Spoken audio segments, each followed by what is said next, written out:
Can y'all explain to me what's this fascination with these white supremacists? Because that's what they are. I don't call them the all right. What's their fascination with this whole cuck thing, man? Yeah, I don't get it, man. I'm a man. I've heard the term. I've looked at my share of of, of videos in my day, like, one day I saw that cuckold. Okay, I checked it out, and I got a pretty good understanding of what it was, but that was it, man. Right? These dudes constantly are calling somebody a cuck, man. And if you study psychology, one term that, or one idea that really, shows itself and rears its head a lot is projection, right? And basically, what projection is what you're thinking, what's going on in your mind, what's going on in your soul. If you don't like that, if you have some insecurity about that, you're most likely going to project that or put that on others, right? It's a deflective technique. It's a defense mechanism.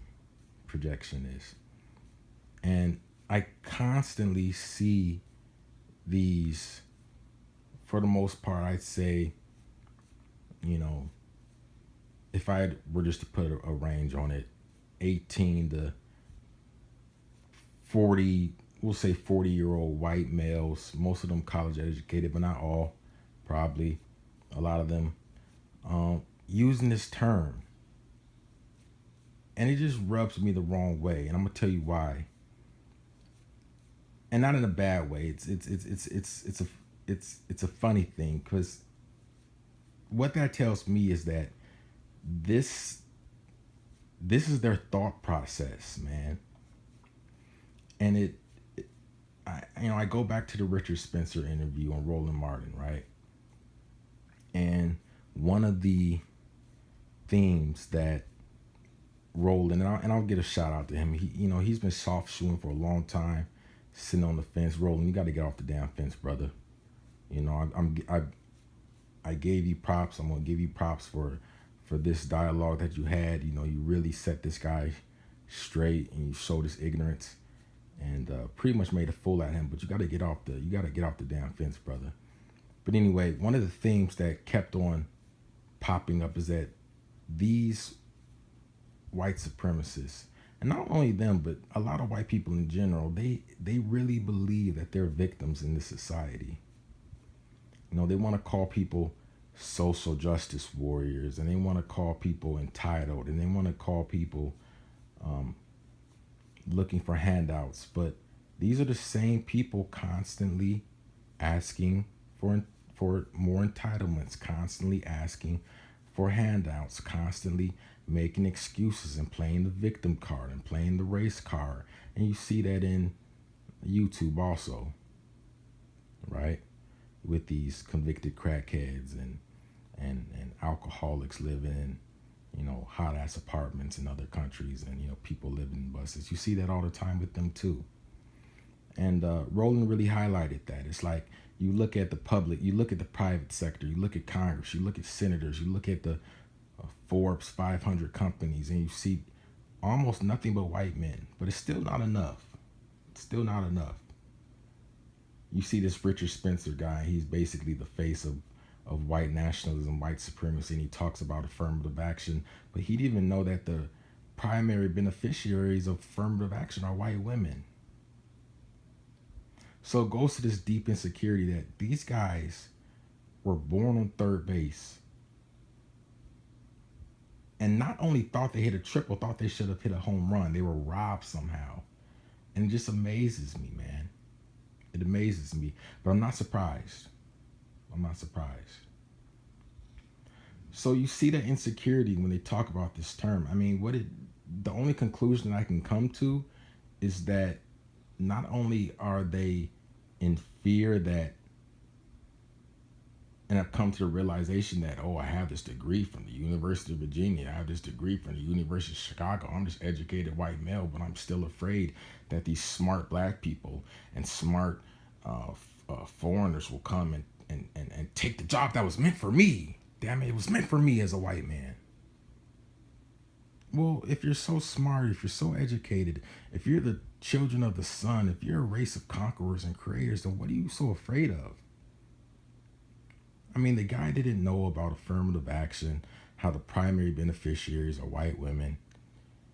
He didn't know that the first piece of affirmative action legislation was the GI Bill that was meant for and directly influenced and affected positively white veterans, not black ones. You know, the black veterans of World War II were actually still being treated um,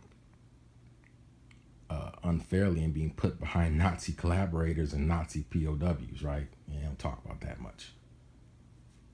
I don't talk about that much, you know. And the insecurity goes so deep that the guy even had the nerve to say that Egypt, the pyramids of Egypt, were built by white men. I mean, that, you know, and that really irks me and irks a lot of black people. But black people, like the one LBZ said, we don't need to go back to Egypt. I mean, we can, but there were plenty of innovations and inventions that have been created by black men and black women in the 21st century, in the 20th century, in the 19th century. So we don't need to go back to Egypt. I mean, check out the LVZ's one of his old videos. He went over all the not all of them, not even close to, but a number of innovations and inventions by black people. And 78 Sports TV did a great video recently also outlining many of those. But back to this cuck thing. I mean, it's insecurity. So not only are they insecure about their aptitude, their ability to be able to achieve anything without achieve anything of any merit without a handout, that shows that they're not even secure about their own sexuality, and we knew this. It's just these guys are the most insecure people ever, and that's why you see these race soldiers gunning down black men and women, predominantly black men, every day because they're afraid of us. Black people, we have no reason to feel insecure about our abilities. We have no reason to feel inadequate. I mean, everything we have, everything we need is within. You can look at Egypt, but you don't have to go back that far, man. We got to stop looking at these white people as this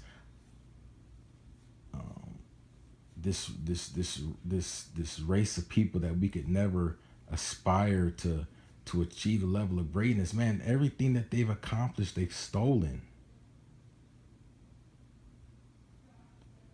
I mean, when I was talking to the one LVZ, I mean, Aristotle and countless number of Greek philosophers would travel to Egypt, and if you want to go to Egypt, you know, if you want to go there and learn under they would basically learn under the tutelage, study under the tutelage of Egyptian priest scholars, and they would travel back to Greece and stock the Library of Alexandria with Egyptian scrolls.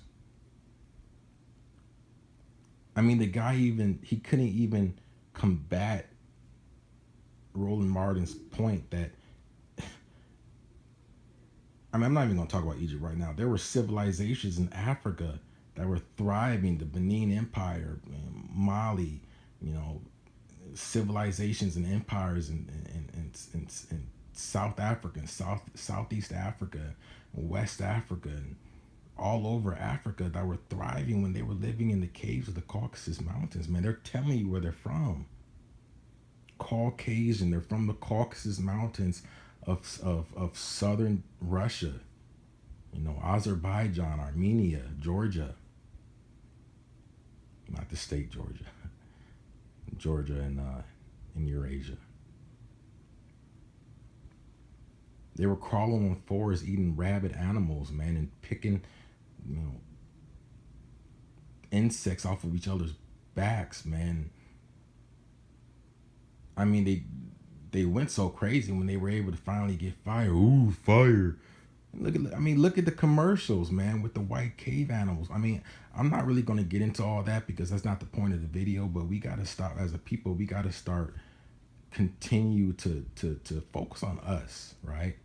And I'm not saying we shouldn't, because a lot of times black people we get in these discussions, say, well, why even bother? Well, I mean, it's good every once in a while to set these people straight. I mean, they're constantly telling us who we are and what we aren't. So what's wrong with telling them what they aren't? What's wrong with telling them, about themselves? We can do that too, but we got to continue to focus on ourselves. I mean, these guys are a joke, man, and they're not even patriots. Black people are fought in the.